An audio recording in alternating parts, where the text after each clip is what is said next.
के लिए निर्वाचन आयोग ईसी ने चुनाव कार्यक्रम का ऐलान कर दिया है। इसके साथ ही देश भर में आदर्श आचार संहिता भी लागू हो गई है। चुनाव आयोग ने 7 चरणों में चुनाव कराने का ऐलान किया है। अगर बात करें उत्तर प्रदेश की, तो यूपी में सभी 7 चरणों में मतदान होगा। 19 अप्रैल से शुरू होने वाले लोकसभा चुनाव में आखिरी फेज की वोटिंग 1 जून को होगी। वहीं 4 जून को नतीजे आएंगे। उत्तर प्रदेश में 7 चरण में मतदान होगा। 19 अप्रैल को पहले चरण के लिए मतदान होगा। 26 अप्रैल को दूसरे चरण का मतदान होगा। 7 मई को तीसरे चरण का मतदान होगा। 13 मई को चौथा चरण है। 20 मई को 5वां चरण है। छठा चरण 25 मई को होगा। 1 जून को 7वें चरण के लिए वोटिंग होगी। वही नतीजे 4 जून को आएंगे।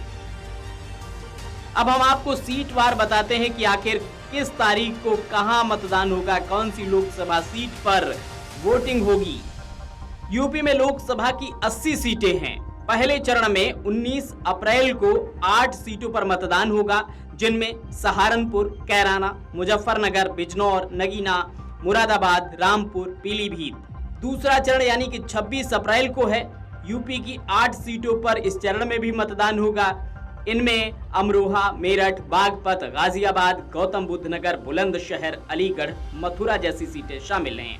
7 मई को तीसरे चरण के लिए वोटिंग होगी और इस चरण में यूपी की 10 सीटें शामिल हैं, जिनमें संभल, हाथरस, आगरा, फतेहपुर सीकरी, फिरोजाबाद, मैनपुरी, एटा, बदायूं, आंवला और बरेली। वहीं चौथे चरण की बात करें तो चौथा चरण 13 मई को है।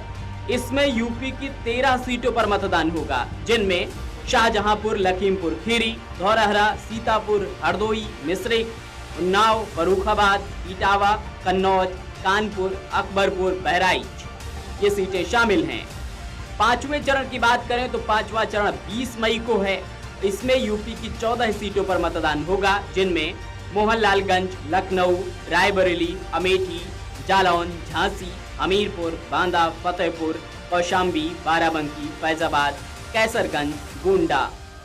छठे चरण की बात करें तो छठा चरण 25 मई को है। यूपी की 14 सीटों पर इस चरण में भी मतदान होगा, जिनमें सुल्तानपुर, प्रतापगढ़, फूलपुर, इलाहाबाद, अंबेडकर नगर, श्रावस्ती, डुमरियागंज, बस्ती, संत कबीर नगर, लालगंज, आजमगढ़, जौनपुर, मछली शहर, भदोही सीटें शामिल हैं।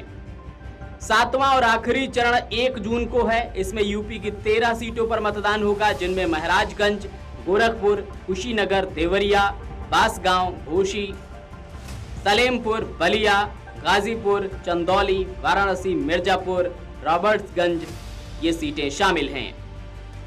हालांकि आपको बता दें कि इसके साथ ही 4 राज्यों के विधानसभा चुनाव की भी घोषणा की गई है। इसके तहत अरुणाचल प्रदेश की 60 और सिक्किम की 32 विधानसभा सीटों के लिए 19 अप्रैल को मतदान होगा। इसी तरह आंध्र प्रदेश की 175 और ओडिशा की 147 विधानसभा सीट के लिए 13 मई को मतदान होगा। इन राज्यों के नतीजे भी लोकसभा चुनाव के परिणाम के साथ घोषित किए जाएंगे।